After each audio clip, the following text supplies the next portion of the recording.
I knew the engagement was a performance the moment I saw him smile at the rehearsal dinner. It wasn't the smile he gave me when we were alone, the one that reached his eyes and made him look 5 years younger.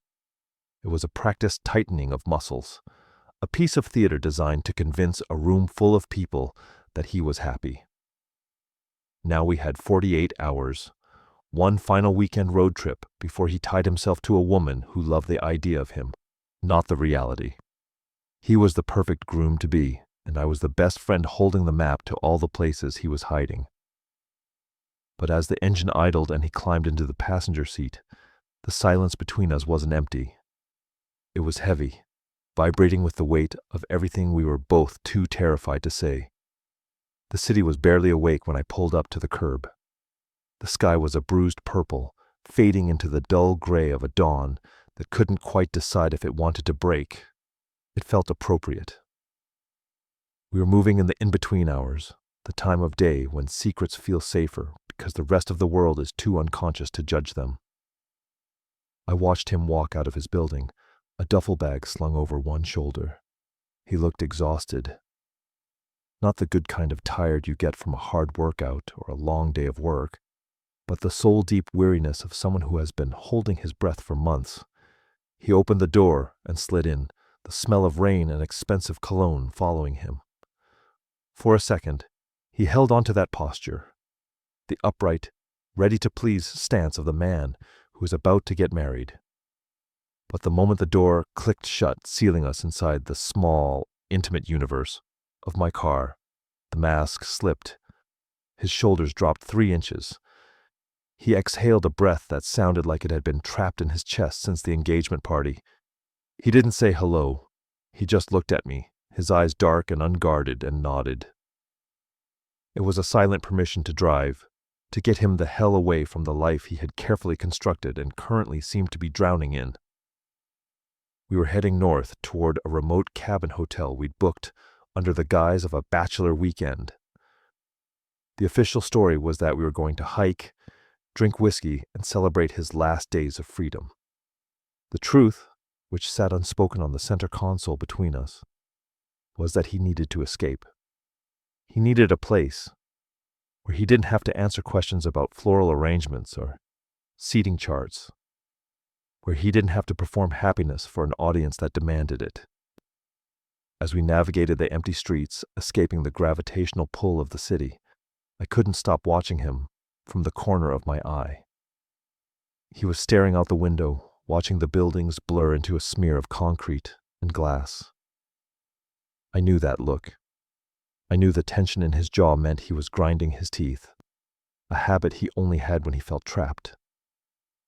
It killed me that she probably thought he was just nervous about the ceremony. She didn't see the panic. She didn't see that he was a man walking toward a cliff, hoping someone would build a bridge before he got to the edge.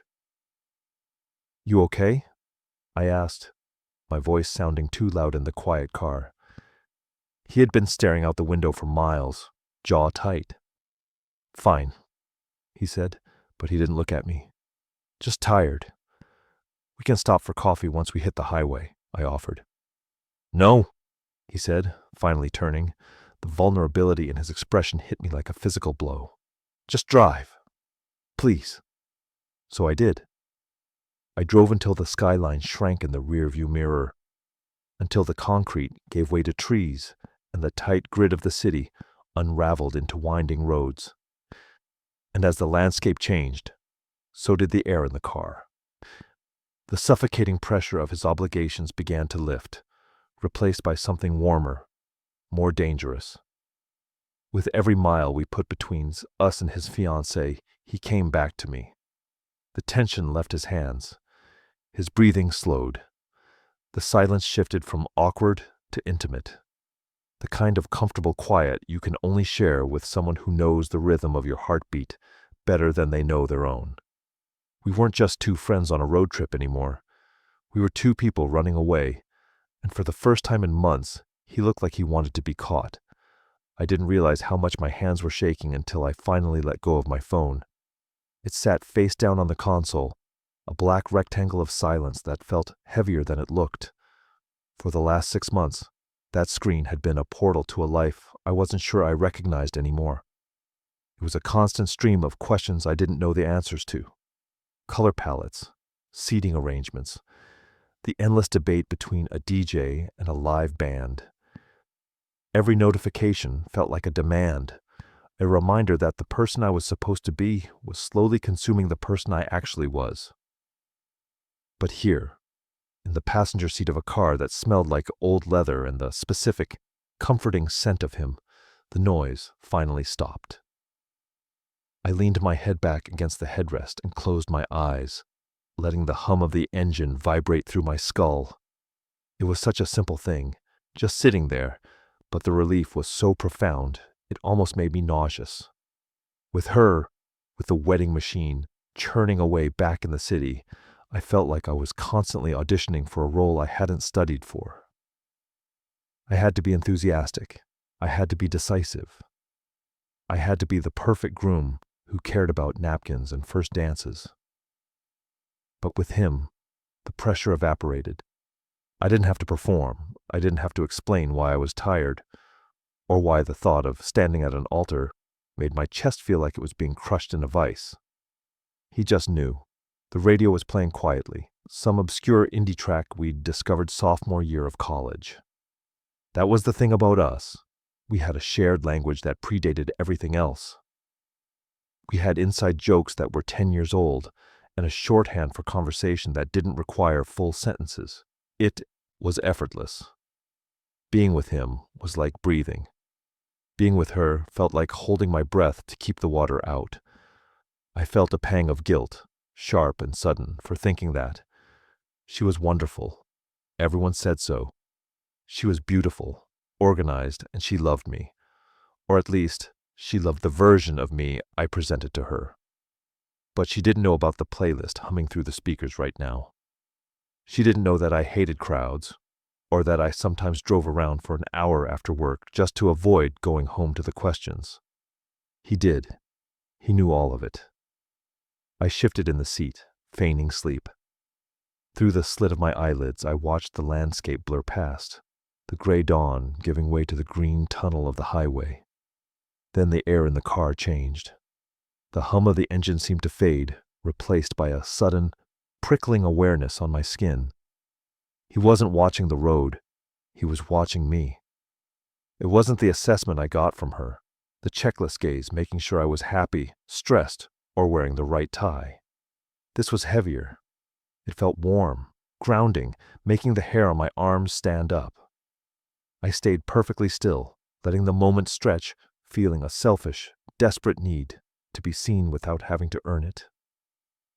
For a terrifying moment, I realized I felt more at home in this passenger seat, being studied by my best friend while pretending to sleep, than I did in the apartment I shared with my future wife. The car slowed, the rhythm of the tires changing as we exited the highway and crunched onto gravel. The spell broke. He looked away, his attention shifting back to the road, and the absence of his gaze left a cold spot on my skin.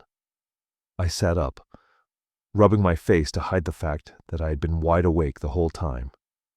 Ahead of us, the hotel rose out of the trees, a rustic timber-framed escape that was supposed to be a celebration, but felt more like a hideout. We had arrived, and with the engine cutting out, the silence that settled over us wasn't smooth anymore. It was jagged, sharp with the reality that we were alone, miles from the life I was supposed to be living, and I had no idea what I was doing. The check-in process was a blur of rustic aesthetics and forced politeness. The concierge handed us a single key card with a knowing smile that completely missed the mark, assuming we were just two buddies here to drink beer and ignore our feelings. I took the card. It felt heavy in my hand, a small plastic token of the intimacy we were about to step into. We walked down the hallway in silence, the carpet dampening the sound of our footsteps, creating a vacuum, where the only thing I could hear was the shallow rhythm of his breathing. When I swiped the card and the light blinked green, the door swung open to reveal a space that felt immediately too small. It wasn't that the room was cramped. It was a suite, luxurious by any standard, with exposed beams and a view of the pines, but it was suddenly filled with the sheer volume of everything we weren't saying. There were 2 queen beds, separated by a nightstand that felt less like a divider and more like a bridge we were both afraid to cross. He tossed his duffel bag onto the bed nearest the window and immediately turned his back to me, pretending to check the view. But I saw the way his hand went to his pocket. He was checking for the vibration, the digital leash that he had voluntarily tied around his own neck. And then, right on cue, it rang. The sound was jarring in the quiet room, a cheerful, synthesized marimba that felt violently out of place against the backdrop of our tension. He flinched, his shoulders hiking up toward his ears, before he pulled the phone out. He stared at the screen for a second, just 1 second too long, before he slid his thumb across the glass and brought it to his ear. "Hey," he said. The shift was instantaneous. It was like watching a possession. His voice changed pitch, jumping up an octave into a register that was brighter, lighter, and completely artificial. It was his fiancée voice, a carefully curated tone designed to convey enthusiasm and reassurance while masking the absolute exhaustion rotting him from the inside out. I sat down in the armchair in the corner, unzipping my bag, trying to make myself small, but I couldn't stop watching him. He began to pace the length of the room, walking a tight loop between the bed and the bathroom, tethered by the invisible line of the conversation. "Yeah, we just got in," he said, forcing a laugh at something she said on the other end. The laugh was hollow, a dry sound that scraped against the silence of the room. "No, traffic wasn't bad. It's nice, rustic." He turned to look at me, then, his eyes locking with mine. There was a desperate, pleading look in them that didn't match the casual breeziness of his voice. He was drowning, and he was begging me not to notice. I looked down at my hands, giving him the privacy he clearly didn't want, but needed to maintain the charade. "The flowers?" he asked, pausing his pacing. "Babe, I told you. Whatever you want is fine. The lilies are fine. No, I'm not just saying that. I love lilies." He didn't love lilies. He hated them. He thought they smelled like funerals. I knew this because 3 years ago, when his grandmother died, he had made me throw out every arrangement that came to his apartment because the scent made him nauseous. But here he was, pacing a hotel room 3 hours away from his real life, promising to fill his wedding with the scent of death just to avoid an argument. It was a masterclass in conflict avoidance, a performance of compliance that he had mistaken for partnership. "I know," he said, his voice dropping, losing some of that frantic energy. "I know, I want you to be happy." That was the line that broke him. I saw the energy leave his body. He stopped pacing and leaned against the wall, his forehead resting against the cool plaster. He looked defeated. I love you too," he said. It sounded like an apology. It sounded like a resignation letter. He pulled the phone away from his ear and tapped the red button. For a moment, he didn't move. He just stood there, staring at the screen as it went black, his reflection fading into the dark glass. Then the strings were cut. He collapsed onto the bed, face first, burying himself in the duvet as if he could suffocate the lie he had just told. The silence that followed was deafening. It was thick with the residue of the performance, the lingering echo of that fake laugh. I looked at him, the rigid line of his spine, the way his hands were clenched into fists against the mattress. I could have asked him if he was okay. It was the polite thing to do. It was what a normal friend would do. But we weren't normal friends, and asking him that would be an insult to the intelligence we both possessed. We both knew he wasn't okay. We both knew he was currently ripping himself apart to fit into a box she had decorated for him. The room felt like it was shrinking, the walls closing in to compress the air until it was unbreathable. I couldn't sit there and watch him disintegrate. I needed to move. I needed him to move. to get the static energy out of his blood before it exploded. I stood up, the chair creaking loudly. He didn't move. "Get up," I said, keeping my voice low, stripping away any pity. "We're going to the gym." He turned his head, one eye visible from the pillow, red-rimmed and exhausted. "What?" "The gym," I repeated, grabbing my sneakers. "You're vibrating. If you stay in this room right now, you're going to scream, and I don't want to explain that to security. Put your shoes on." He stared at me for a long moment, the mask completely gone. He looked raw, stripped down to the nerves. Then slowly, he nodded. He sat up, the movement heavy and labored, and reached for his bag. He didn't say thank you, but as he laced up his shoes, the tension in the room shifted. We were trading emotional confinement for physical pain, and for right now, that was the only mercy I could offer him. The hotel gym was a glass box of humidity and silence, smelling faintly of chlorine from the adjacent pool and the sharp, metallic tang of iron. It was empty, thank God. I didn't think I could handle the polite nods of strangers or the performative masculinity of other men right now. I needed to hurt, just a little bit. I needed to replace the suffocating emotional pressure in my chest with a physical burn I could actually control. I loaded the bar on the bench press until the metal groaned, adding weight that was probably reckless for a warm-up, but I didn't care. I wanted to exhaust the guilt out of my system. I wanted to push until my arms shook so hard I couldn't pick up my phone to answer another text about floral arrangements. I lay back on the bench, the vinyl cold against my skin, and gripped the bar. The first rep was easy. The second was harder. By the fifth, my muscles were screaming, the lactic acid flooding my veins like fire.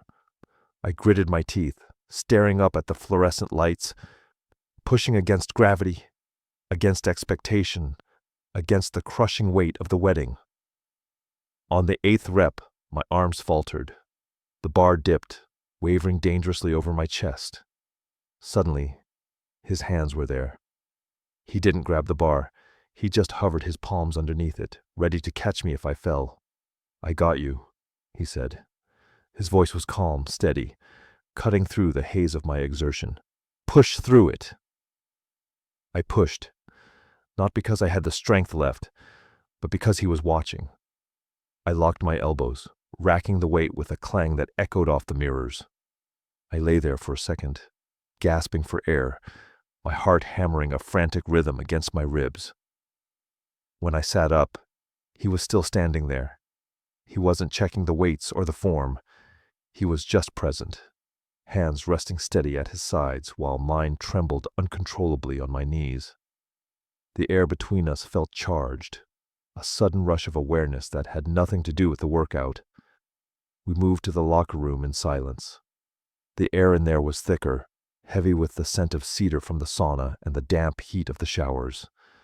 It felt like stepping into a different world, one where the rules of the outside, the engagement, the expectations, the timeline, didn't apply. The tiles amplified every sound, the squeak of sneakers, the rustle of fabric, the sound of a locker door clicking shut. It felt intimate in a way that made my stomach turn over. I stripped off my shirt, turning toward my locker to hide the sudden vulnerability I felt. It wasn't about nudity. We'd changed in front of each other 1,000 times since college. It was about what lay underneath the skin. I felt exposed, as if the workout had stripped away the armor I'd been wearing for months. I could feel him behind me, a few feet away, taking off his own gear. I didn't look, but my brain supplied the image anyway. The line of his back, the way he moved with an efficiency that I always envied. "You went hard out there," he said. His voice was low, bouncing softly off the tiled walls. "Needed to clear my head," I muttered, pulling a fresh shirt over my head, grateful for the barrier of cotton. "Did it work?" I turned around. He was shirtless, leaning back against the bank of lockers opposite mine, a towel draped around his neck. He was watching me again. not with a casual glance of a friend, but with that same intense, dissecting gaze from the car. "I don't know," I admitted. That's when the comparison hit me, unbidden and sharp. When my fiancée looked at me, she saw a future. She saw a husband, a provider, a piece of the puzzle she was building. When she touched me, it was possessive, straightening my tie, holding my hand for a photo, claiming her territory. But him? He wasn't looking at me to own me. He was looking at me to understand me. He was reading the tension in my shoulders like it was a language, only he spoke. I moved to grab my bag, and the space between the benches suddenly felt impossibly narrow. I had to pass him to get to the exit. I stepped forward, intending to slide by with the usual, "Excuse me," but as I moved, he shifted. Our arms brushed.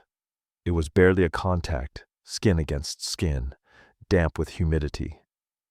But it sent a shockwave through me that nearly stopped me in my tracks. It wasn't the friction, it was the heat. It was the fact that neither of us pulled away instantly. For a fraction of a second, we froze. The silence in the room went from heavy to deafening. I could hear the drip of a faucet somewhere in the showers. I could hear the blood rushing in my ears. He didn't say anything. He didn't make a joke. He just held his ground, his arm lingering against mine for a heartbeat longer than necessary. In that second, the safety of just friends evaporated into the steam. The boundaries I had relied on, the ones that said this was normal, this was platonic, dissolved. I wasn't just a guy changing in a locker room with his best man. I was a man standing too close to the only person who actually saw him, terrified of what would happen if I didn't move, and even more terrified that I didn't want to. I stepped away, the movement jerky and uncoordinated. "I'm starving," I blurted out, the words sounding too loud, too desperate. He let me go. The tension didn't break, but it stretched, allowing me to breathe again. "Yeah," he said, his voice rougher than before. "Me too." We walked out of the locker room and into the cool hallway, but the heat followed me. The adrenaline from the weights had shifted into something else entirely. A gnawing, hollow hunger that had absolutely nothing to do with food. The restaurant was a cavern of dark wood and low amber light, the kind of place designed for secrets. We found a booth in the far back corner, isolated from the few other patrons by a high partition of frosted glass. The air smelled of roasted garlic and expensive red wine, a sensory richness that seemed to loosen the tight knot of anxiety he had been carrying since we left the city. The noise of the gym and the raw exposure of the locker room had faded, replaced by the steady, warming hum of alcohol entering the bloodstream. He picked up the menu, studying it with an intensity that suggested he was memorizing it rather than reading it. It was another avoidance tactic. If he was reading, he didn't have to look at me. If he was deciding, he didn't have to speak. "The salmon looks good," he said, his voice neutral, "and maybe just a glass of the Pinot.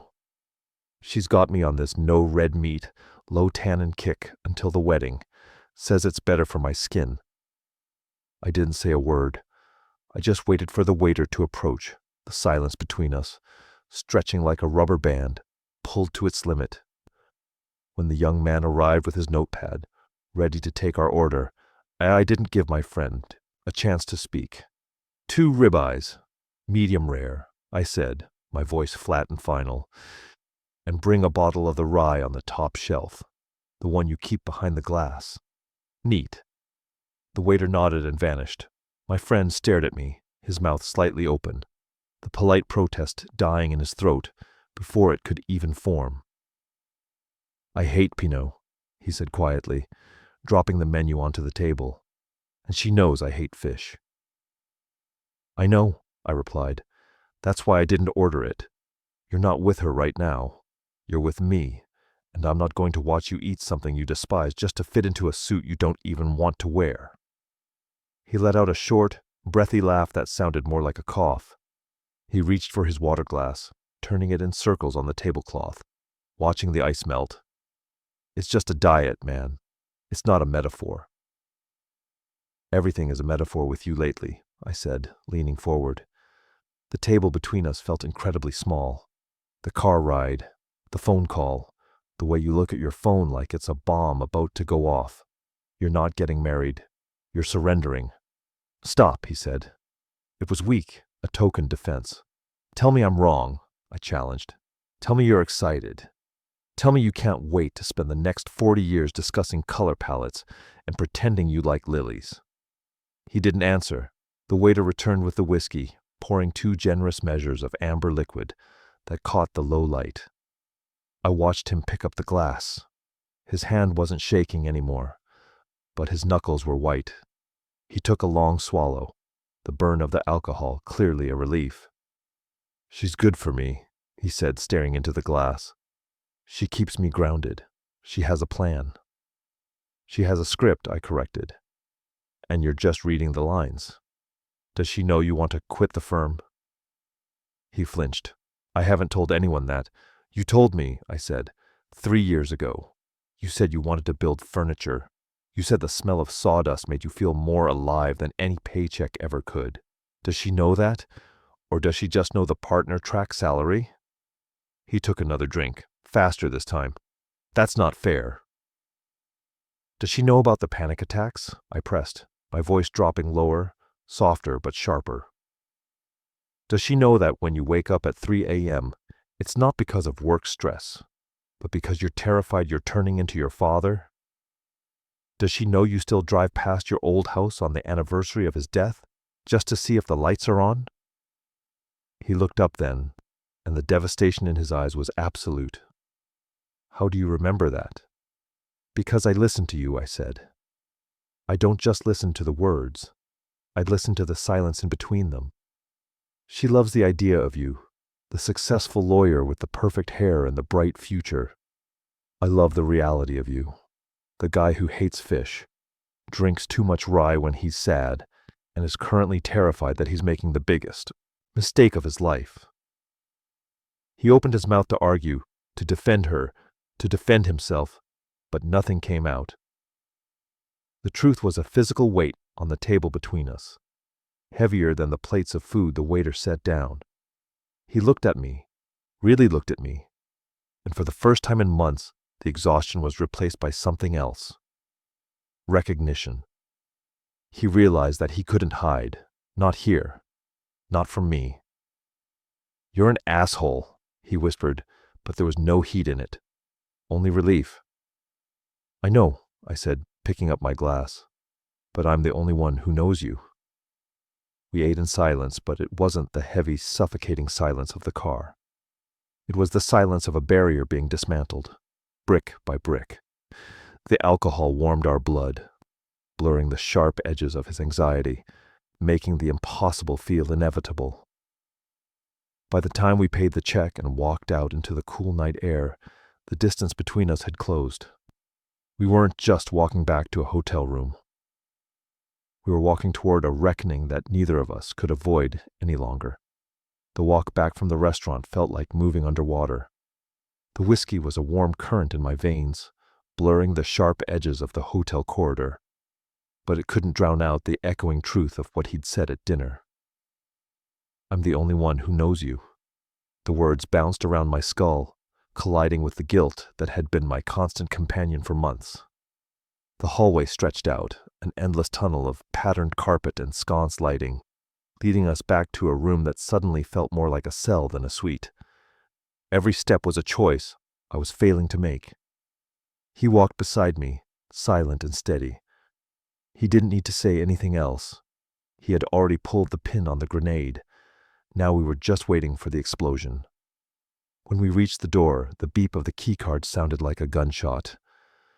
We stepped inside, and the door clicked shut, sealing us back into the vacuum. The room was dark, lit only by the ambient glow of the parking lot lights, filtering through the curtains. The 2 beds stood there, white islands in the gloom, separated by a few feet of carpet that felt like a canyon. I sat on the edge of my bed, untying my shoes with fingers that felt thick and clumsy. I wanted to sleep. I wanted to black out and wake up when the weekend was over, when I was safely back in my costume, playing the role of the happy groom. But the air in the room was too charged. It crackled with static, raising the hair on my arms. "Why are you doing this?" His voice came from the darkness near the window. It wasn't an accusation anymore. It was a genuine question, soft and devastating. I froze, one shoe half off. "Doing what?" I asked, feigning ignorance, though I knew exactly what he meant. "Marrying her, pretending, living a life that makes you look like you're waiting for a firing squad." I dropped the shoe. It hit the floor with a dull thud. "I love her," I said. The words came out automatic, reflex trained by months of repetition. She's great. She's organized. She cares about me. It's time, you know? We've been together 3 years. It's the next step. It's what people do." "Stop," he said. He moved then, stepping out of the shadows. "Stop reading the script. I'm not your mother. I'm not your boss. It's me. Tell me the truth." I looked up at him. He was standing at the foot of my bed, his tie loosened, his eyes dark and unyielding. He looked tired of the lie, tired for me. The energy required to keep lying was just gone, drained away by the gym and the whiskey. "I don't know," I whispered. "I don't know why I'm doing it. Because it's safe. Because she doesn't ask me the hard questions. Because if I marry her, everyone will stop looking at me and asking what I want, and I can just exist." "Is that what you want?" he asked, taking a step closer. "To just exist? To be a passenger in your own life? It's better than being terrified all the time," I snapped, the anger flaring up to cover the shame. "It's better than being exposed. With her, I know the rules. I know if I buy the right flowers and say the right things, I'm good. I'm safe. With you." I stopped, my throat closing up. "With me?" he prompted. "With you there's nowhere to hide," I admitted, my voice breaking. "You see everything. You see the parts of me I hate. You remember the things I wish I could forget. It's exhausting. It's terrifying to be known like that." "It's love," he said simply. The word hung in the air, heavy and undeniable. Not the performative love of wedding vows and seating charts, but the terrifying, consuming gravity of being truly seen. "I can't be that person," I said, putting my head in my hands. "I can't be the person you see. He's too messy. He wants too much. He's real," he said. He sat down on the bed next to me. The scent of him, cedar, whiskey, and something purely electric, filled my lungs. "And he's the only one I give a damn about." I turned to look at him. My defense is gone, stripped down to the raw nerve. The space between us was gone. The lie was gone. All that was left was the terrifying reality of what I actually wanted. And the man who was sitting right there, waiting for me to admit it. The room was drowning in shadow, the only light bleeding in from the parking lot outside, a sickly, sodium vapor orange that cut across his face like a bruise. It stripped away the color, leaving only the stark architecture of his fear. He was looking at me, eyes wide and wet, waiting for me to take it back, to laugh it off, to return us to the safe, shallow waters of friendship where we didn't talk about love unless it was followed by a punch on the shoulder. But I wasn't going to save him this time. Saving him meant letting him go back to her, and I was done being the accomplice to his slow suicide. "You think you're protecting yourself," I said, my voice low, barely rising above the hum of the air, conditioner. "But you're just suffocating slowly. You think if you make yourself small enough, if you polish off all the rough edges, you'll finally fit into the life everyone expects you to have. But you don't fit, do you? You never have." He shook his head, a tiny, jerky motion. "I'm trying." "I know you are," I whispered. I shifted on the mattress. The springs creaked, a sound that seemed deafening in the quiet. I moved into his space, crossing the invisible line he had drawn between us years ago. I could feel the heat radiating off him, a feverish warmth that had nothing to do with the temperature of the room. And it's killing you. I watch you do it. I watch you swallow your words. I watch you unclench your fists under the table. I watch you disappear, piece by piece, until there's nothing left but the suit and the smile. He looked down at his hands, his fingers twisting together. She makes me better. She makes you palatable, I corrected, the words sharp. She loves the version of you that looks good on a Christmas card, the partner, the lawyer, the man who doesn't have panic attacks at 3 a.m. But that man isn't real. He's a ghost. I reached out then. It wasn't a decision. It was a necessity. I placed my hand over his, stilling his restless fingers. His skin was hot, dry, electric. He froze, his breath hitching in his chest, but he didn't pull away.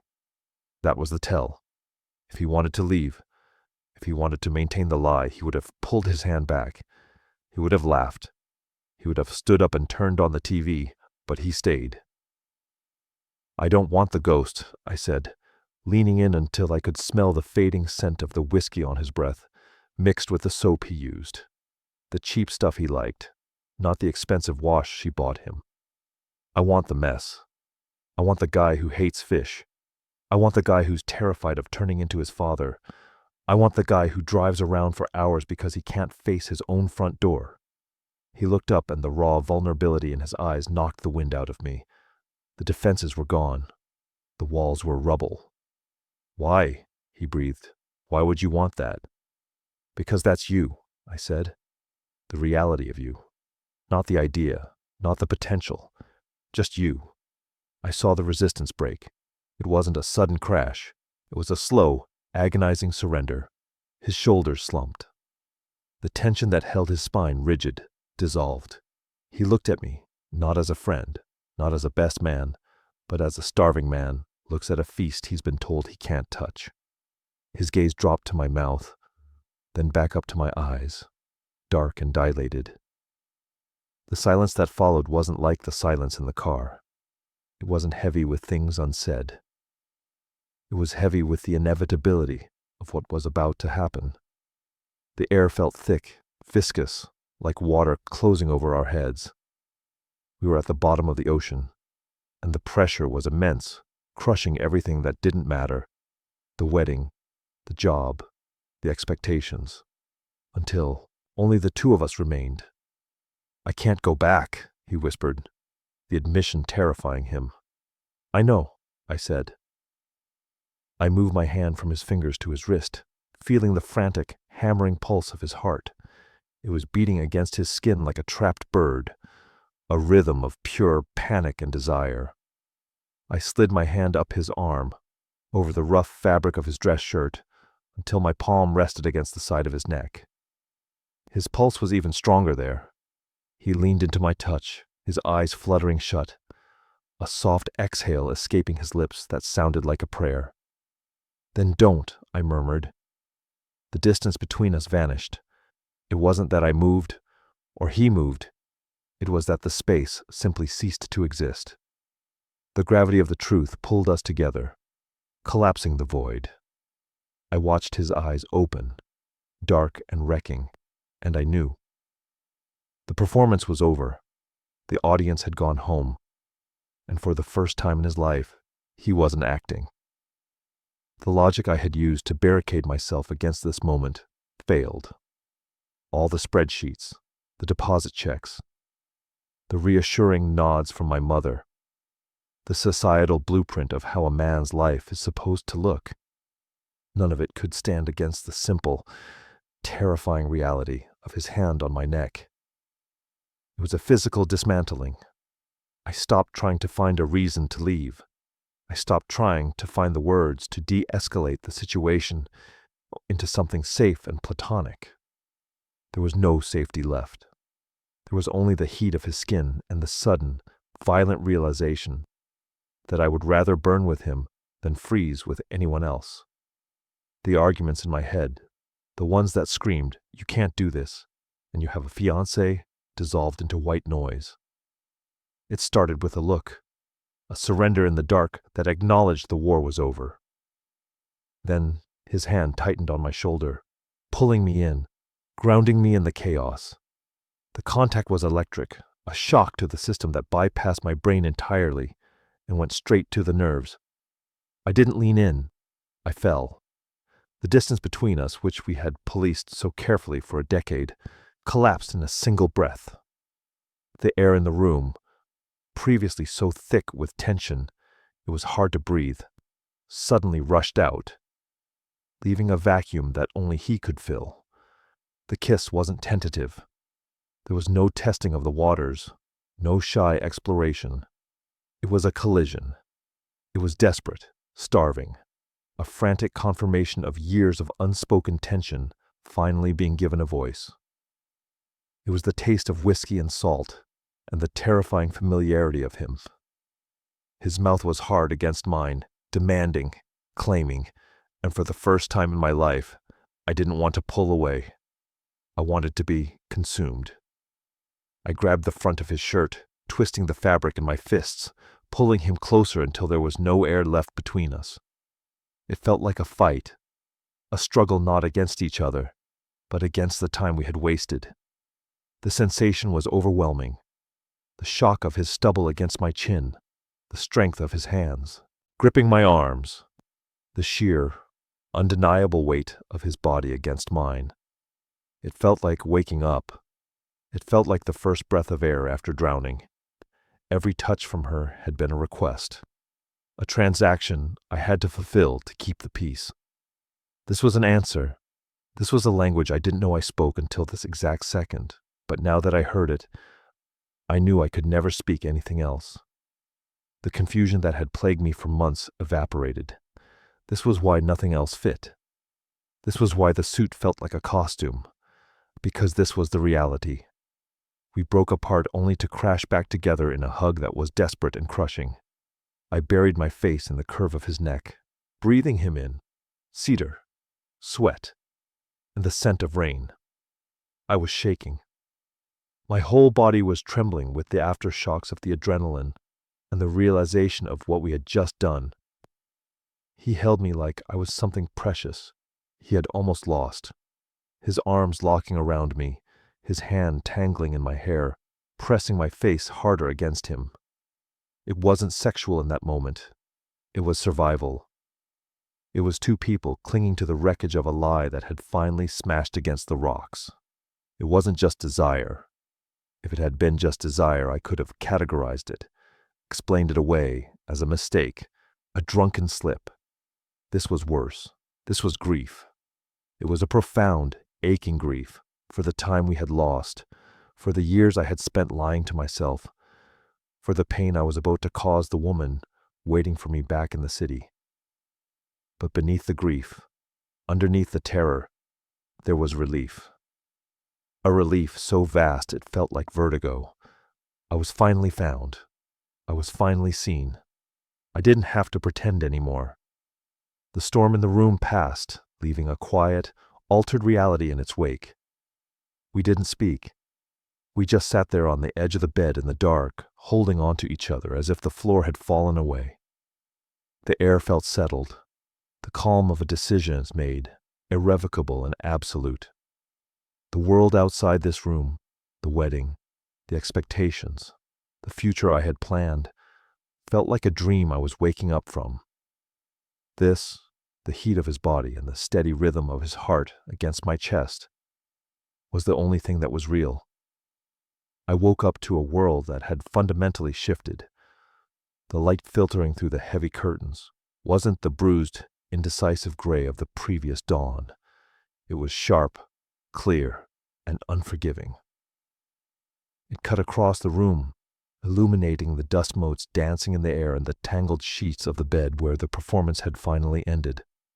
I lay there for a long time, listening to the rhythm of his breathing. It was deep and slow, unencumbered by the grinding anxiety that had defined his sleep for months. The room felt different now, clean, charged, and irrevocable. When he stirred, there was no moment of panic. I had braced myself for it. The flinch of regret, the frantic backpedaling, the reconstruction of the walls we had demolished. But he just opened his eyes, saw me, and exhaled. There was no awkwardness, which was perhaps the most shocking part of it all. There was only a quiet, steady acknowledgement of the line we had crossed, and the fact that we had erased it completely. We moved through the morning routine with a domestic intimacy that felt dangerous because of how natural it was. We brushed our teeth in the same mirror, navigating the small space without bumping into each other.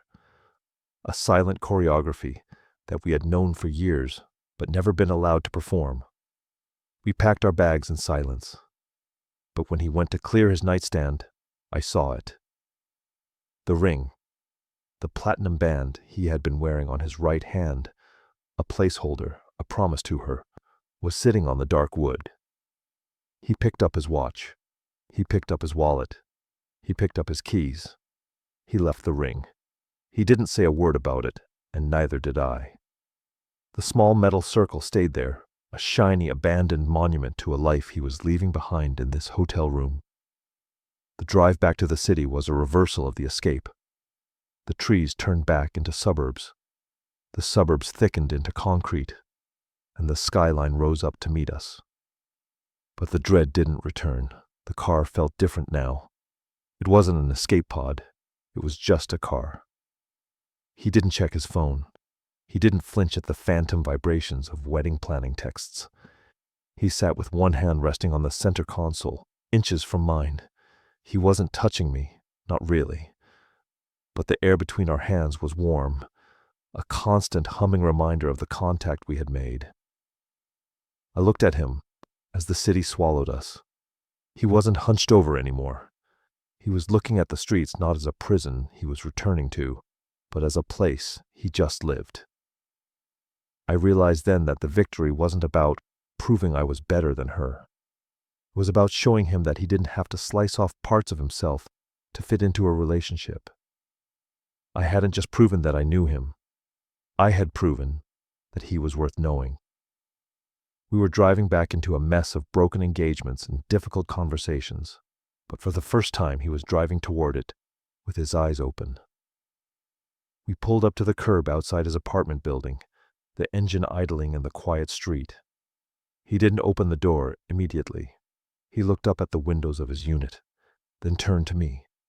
The panic was gone from his eyes, replaced by a terrifying, beautiful clarity.